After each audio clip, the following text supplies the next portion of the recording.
নেয়।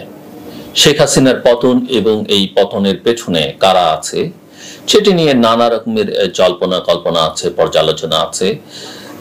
ভারত ইতিমধ্যেই নানা কথাবার্তা বলেছে, এমনকি আওয়ামী লীগের নেতৃবৃন্দ বা বিশেষ করে সাবেক প্রধানমন্ত্রী শেখ হাসিনার পুত্র কিছু কথাবার্তা বলেছেন। তাদের কথাবার্তাগুলো এইরকম যে এটা আইএসআই করেছে, এটা কখনো কখনো তারা এটাও বলছেন এর সঙ্গে চায়না যুক্ত আছে, লন্ডন এবং লন্ডনের অর্থাৎ তারেক রহমান এবং আইএসআই মিলে করেছে। আবার কখনো কখনো তারা বলছেন যে এটা যুক্তরাষ্ট্র করেছে। এবং বিশেষ করে এই কথাবার্তাগুলো অনেক বেশি হচ্ছে ভারতীয় গণমাধ্যমগুলোতে, এবং শেখ হাসিনার সমালোচনা, ভারতের ব্যর্থতা, পাশাপাশি এইসব ষড়যন্ত্র তত্ত্ব নিয়ে ভারতীয় গণমাধ্যমগুলো এবং সামাজিক যোগাযোগ মাধ্যমগুলো অনেক বেশি ব্যস্ত।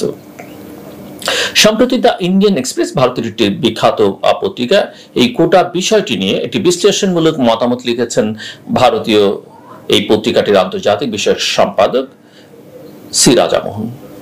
ডক্টর সি রাজামোহনকে যারা রাষ্ট্রবিজ্ঞানী বা রাষ্ট্র সমাজ নিয়ে ভাবেন এরকম বিজ্ঞানীদের মধ্যে একজন অন্যতম সেরা বিজ্ঞানী হিসেবে বিবেচনা করা হয়, বিশ্লেষক হিসেবে বিবেচনা করা হয়। একটা সময় সম্ভবত বিশ্বের সেরা 100 জনের যে তালিকা তার মধ্যে তাকে অন্তর্ভুক্ত করা হয়েছিল। আমার ব্যক্তিগতভাবেও তার সঙ্গে কিছু সম্পর্ক আছে, একসঙ্গে কিছু অনুষ্ঠানে আমরা ছিলাম এবং তার বক্তৃতা কথাবার্তার সঙ্গে আমার কম বেশি পরিচয় আছে। সো ডক্টর সি রাজামোহন ভারতীয় এই সংবাদ মাধ্যমটিতে যে বিভিন্ন তত্ত্ব ঘুরপাক আছে সেটি নিয়ে লিখেছেন। তার মধ্যে একটি হচ্ছে যে ভারতীয় গণমাধ্যমগুলো যেটা বলবার চেষ্টা করছে যে 84 বছর বয়সী অর্থনীতিবিদ মোহাম্মদ ইউনূস, যাকে অনেকে সিআইএ এর এজেন্ট বলে থাকেন, আসলে আওয়ামী লীগকে উৎখাত করবার নেতৃত্বটা তিনি দিয়েছেন এবং হাসিনার বাইরে সবচেয়ে বড় সমর্থক এবং গুরুত্বপূর্ণ আঞ্চলিক শক্তি ভারতকেও তিনি রাজনীতি থেকে সরিয়ে দিয়েছেন। এটা ভারতীয় গণমাধ্যমের ধারণা, এরকম ভাবেই মিস্টার রাজামোহন লিখছেন। কিন্তু যারা জানেন, এটা আমার কথা, যে প্রফেসর ইউনূস আসলে এর ধারে কাছে ছিলেন না। সেই সক্ষমতা বা সেই সংযোগ সেগুলো তার ছিল না। যাই হোক, আমি কথা না বলে ওই যে সি রাজামোহনের কথাই যাই। তিনি প্রশ্ন রাখছেন যে আসলেই কি তাই? দীর্ঘদিন ধরে এই উপমহাদেশে, তার ভাষ্য, মিস্টার মোহনের ভাষ্য, যে ষড়যন্ত্র তত্ত্ব খুবই উপভোগ্য বিষয়, কারণ ষড়যন্ত্র তত্ত্ব প্রমাণ করবার কোনো দরকার হয় না, এর জন্য প্রমাণাদির দরকার হয় না, এবং আবার অনেক সময় তা অস্বীকার করবার জো থাকে না। ইন্দিরা গান্ধী তার কর্তৃত্ববাদী শাসন চালানোর সময় যখনই কোনো প্রতিরোধ বা আন্দোলনের মুখে পড়েছেন, ভারতীয় সাবেক প্রধানমন্ত্রী, প্রয়াত প্রধানমন্ত্রী ইন্দিরা গান্ধীর কথা তিনি বলছেন, তখনই তিনি তার জন্য বিদেশি হাত, বিশেষ করে মার্কিন যুক্তরাষ্ট্রের গোয়েন্দা সংস্থা সেন্ট্রাল ইন্টেলিজেন্স এজেন্সি বা সিআইএ কে দায়ী করেছেন। এরপরে মিস্টার রাজামোহন অনেক কথা লিখেছেন 75 সালের জরুরি অবস্থা জারি এবং অন্যান্য প্রসঙ্গ। এগুলো বলে তিনি যেটা বলছেন যে সম্প্রতি ঢাকায় একজন মিত্র হারানোর ধাক্কা দিল্লির অন্দরমহলে বিশৃঙ্খলার জন্ম দিয়েছে বলে মনে হয়। এটা আসলে ভারতীয়রা কল্পনাও করতে পারেনি যে শেখ হাসিনার পতন হতে পারে, এবং সেটা ধারণা করতে পারে নাই বলেই তারা আসলে তাদের সকল ডিম একটা ঝুড়িতে রেখেছে, কোনো অপশন তারা খোলা রাখেনি। এমনকি আমাদের সুশীল সমাজে, গণমাধ্যমে যারা খানিকটা ডিসেন্ট ভয়েস শেখ হাসিনার ক্রিটিক করেছেন, সেই সূত্র ধরে ভারতকেও কোথাও কোথাও কখনো কখনো সমালোচনা করেছেন যে তোমরা ঠিক কাজটা করছো না। তাদের সঙ্গেও ভারতীয়রা, না ভারতীয় হাইকমিশন ঢাকায় না দিল্লি থেকে কোনো রকমের সংযোগ ছিল না, আবার যাদের সঙ্গে সংযোগ ছিল সেটাকেও তারা কেটে দিয়েছিলেন। তারা এতটাই ডিপেন্ডেন্ট ছিলেন আওয়ামী লীগের উপরে এবং এতটাই তারা কনফিডেন্ট ছিলেন। আমি আবার ডক্টর সি রাজামোহনের কথা যাই। তিনি লিখছেন, আমি অবশ্য তার ইংরেজিটাকে বাংলা করে একটু বলবার চেষ্টা করছি, যে মনে রাখা দরকার ষড়যন্ত্র তত্ত্বগুলো রাজনৈতিক অপসংস্কৃতির জন্ম দেয় এবং সাধারণ জ্ঞান বুদ্ধি দিয়ে বিচার বিবেচনা করাকে নিরুৎসাহিত করে, যেটা আমরা দেখছি ভারতের ক্ষেত্রে। আসলে কোথায় আইএসআই, কোথায় তারেক রহমান, পারলে তো অনেক আগে অনেক কিছু করতেন, কিন্তু ওনারা ওই ষড়যন্ত্র তত্ত্বের মধ্যে ঢুকে আছেন। এবং মিস্টার রাজামোহন লিখছেন যে শেখ হাসিনা যে দিনকে দিন জনপ্রিয় হয়ে পড়ছিলেন তা বোঝার জন্য আপনার ভূ রাজনৈতিক বিশেষজ্ঞ হবার কোনো দরকার পড়ে না, সাধারণ মানুষের পালস বুঝলেই বোঝা যায়। সেটা ভারতীয়রা বোঝারই চেষ্টা করে, যদিও তাদের ইনফিল্ট্রেশন, তাদের প্রভাব বলে অনেক বেশি বাংলাদেশে ছিল। সো মিস্টার মোহন লিখছেন যে তিনি নিজেই তার দলকে দুর্বল করে ফেলছিলেন এবং দলটিকে তার ব্যক্তিগত সম্পত্তিতে পরিণত করেছেন, যেটা আমরা বহুদিন ধরে বলছি। এটা একটা পারিবারিক সম্পত্তি, ব্যক্তিগত সম্পত্তি বা প্রাইভেট এন্টারপ্রাইজে পরিণত হয়েছে।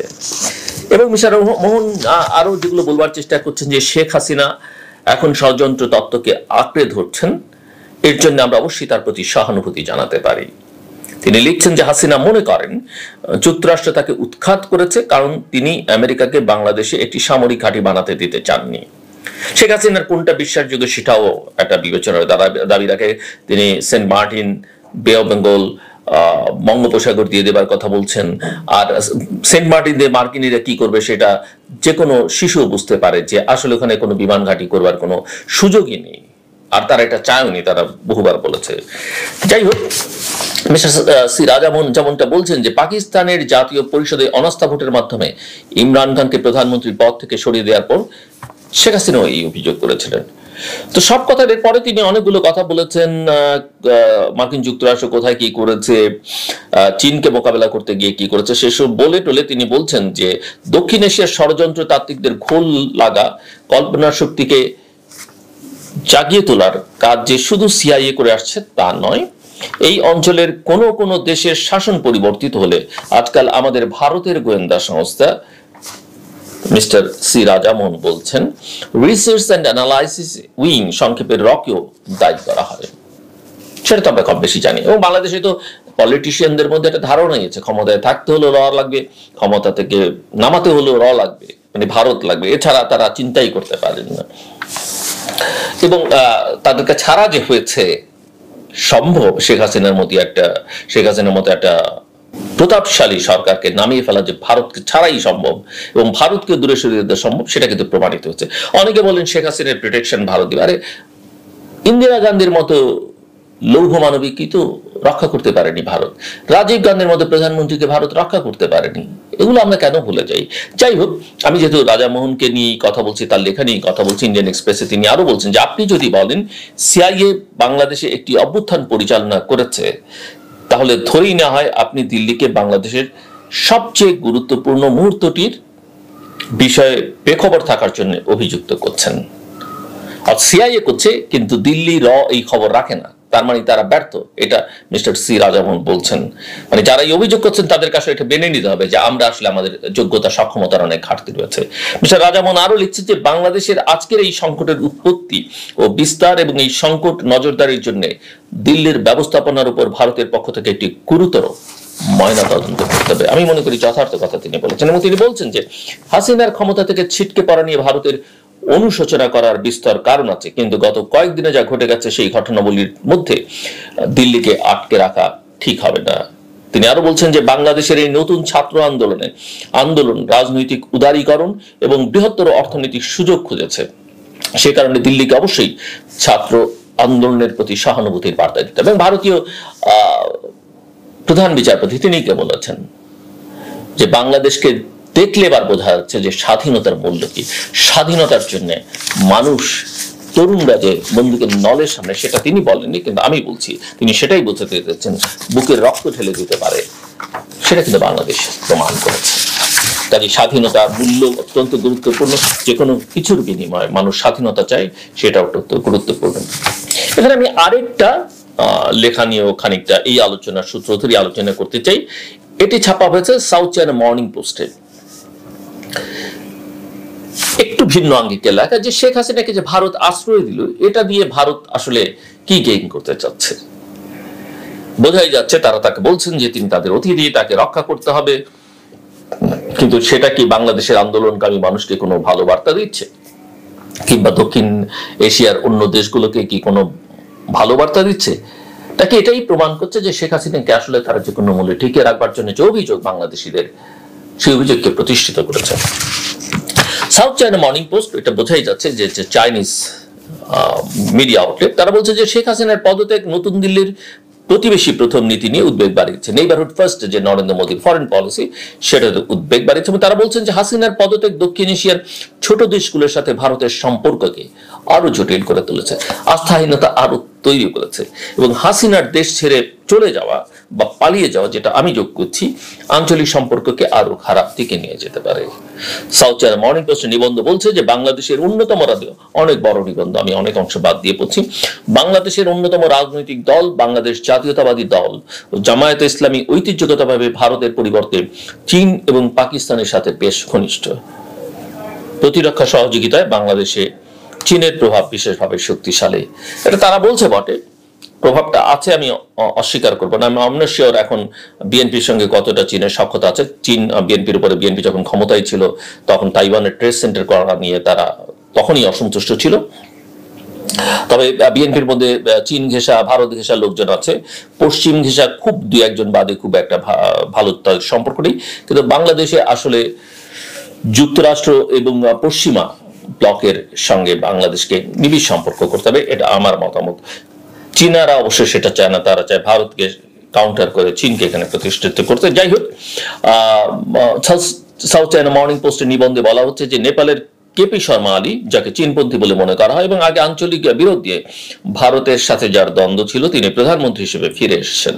2021 সালে তালেবান পুনরায় ক্ষমতায় আসার পর থেকে আফগানিস্তানের সাথে ভারতের সম্পর্ক উত্তেজনাপূর্ণ। তারা লিখছে যে সেপ্টেম্বরে শ্রীলঙ্কার প্রেসিডেন্ট নির্বাচনে ভারতের প্রতিবেশী প্রথম নীতিতে আরো কিছুটা ধাক্কা দিতে পারে, কারণ বামপন্থী এনপিপি ন্যাশনাল পিপলস পাওয়ার অ্যালায়েন্স এর সম্ভাব্য বিজয় ভারত, চীন এবং মার্কিন যুক্তরাষ্ট্রের প্রতি শ্রীলঙ্কার বৈদেশিক নীতির অভিমুখে যথেষ্ট অনিশ্চয়তার মুখে ফেলবে। তারপরে তারা আরো অনেক কথা বলেছেন, সেগুলো বলতে গিয়ে অন্যান্য দেশের প্রসঙ্গগুলো আলোচনা করেছেন, সেই প্রসঙ্গে আমি যাই, সময় আমার হাতে কম। ভারতের জন্য তার প্রতিবেশী নীতিকে পুনরায় সংজ্ঞায়িত করবার সময় এসেছে। সব কথার মূল কথা তারা যেটা বলছেন, বিশেষ করে এটা ডক্টর সিরাদা দত্তকে উদ্ধৃত করে বলছেন, ভারতীয় একজন গবেষক, আমাদের বাংলাদেশ অত্যন্ত পরিচিত, বাংলাদেশকে নিয়ে তিনি যথেষ্ট কাজ করেন, আমার অত্যন্ত ব্যক্তিগতভাবে ঘনিষ্ঠ ডক্টর সিরাদা দত্ত বলছেন যে ভারতকে প্রতিবেশী প্রথম নীতি থেকে বিচ্যুত হলে চলবে না, যে কোনো পরিস্থিতি সেই নীতি মেনে চলতে হবে, এমনকি কঠিন পরিস্থিতি ভারতকে দেখতে হবে প্রতিবেশীদের সাথে কতটা ভালো কাজ করা যায়। কথাটা খুব ভালো, কিন্তু ভারত সেটা করছে কিনা সেটা নিয়ে প্রশ্ন তুলবার যথেষ্ট সুযোগ রয়েছে। আমাদের আরেক বন্ধু মাইকেল কুগেলম্যান, যিনি যুক্তরাষ্ট্রের ওয়াশিংটনে উড উইলসন সেন্টারে কাজ করছেন, তিনি মনে করেন যে বাংলাদেশের পরিস্থিতি এখনো ভারতের জন্য গুরুত্বপূর্ণ ভূ রাজনৈতিক চ্যালেঞ্জ উপস্থাপন করতে পারে। কথা ঠিক, এবং বাংলাদেশ এটা বোঝে, বাংলাদেশ সতর্ক, ভারত কি করতে পারে না করতে পারে। ভারত যে কোনো সময় বাংলাদেশকে ডিস্টেবিলাইজ করার চেষ্টা করতে পারে, কিছুটা চেষ্টা তারা হয়তো করেছে প্রত্যক্ষ বা পরোক্ষভাবে, কিন্তু তাদের মাথায় রাখতে হবে বাংলাদেশকে অশান্ত করে তারা নিজেরা শান্তিতে থাকতে পারবে না। এবং দক্ষিণ এশিয়ার সবগুলো দেশকেই তারা আসলে কাছে টেনে নিতে পারে, এবং সেটা নিলে তার জন্য মঙ্গল হবে, সেটা না করলে তার জন্য বিপদটা সবসময় থাকবে, এবং তাকে একটা অস্থিরতা, সংকটে, অনিশ্চয়তার মধ্যে সবসময় থাকতে হবে। এই হচ্ছে মোটা দাগে মূল কথা, যে ভারত আসলে রাইট ট্র্যাকে নেই। দক্ষিণ এশিয়ার অন্যান্য দেশগুলোর সঙ্গে তার সুসম্পর্ক করতে হবে, অন্যরা কি করবে আমি জানি না। আমরা বাংলাদেশ চাই তাদের সঙ্গে সুসম্পর্ক, কিন্তু আমার অধিকার সুরক্ষা দিয়ে আমি সেই সম্পর্কটা করতে চাই। আমার উইন উইন সিচুয়েশন চাই, আমি আমার স্বার্থ দেখবো, সে তার স্বার্থ দেখবে, কেউ কাউকে ডমিনেট করার চেষ্টা করবে না। আমার কথা শুনবার জন্য আপনাদের অসংখ্য ধন্যবাদ, আপনাদের সবার জন্য শুভকামনা।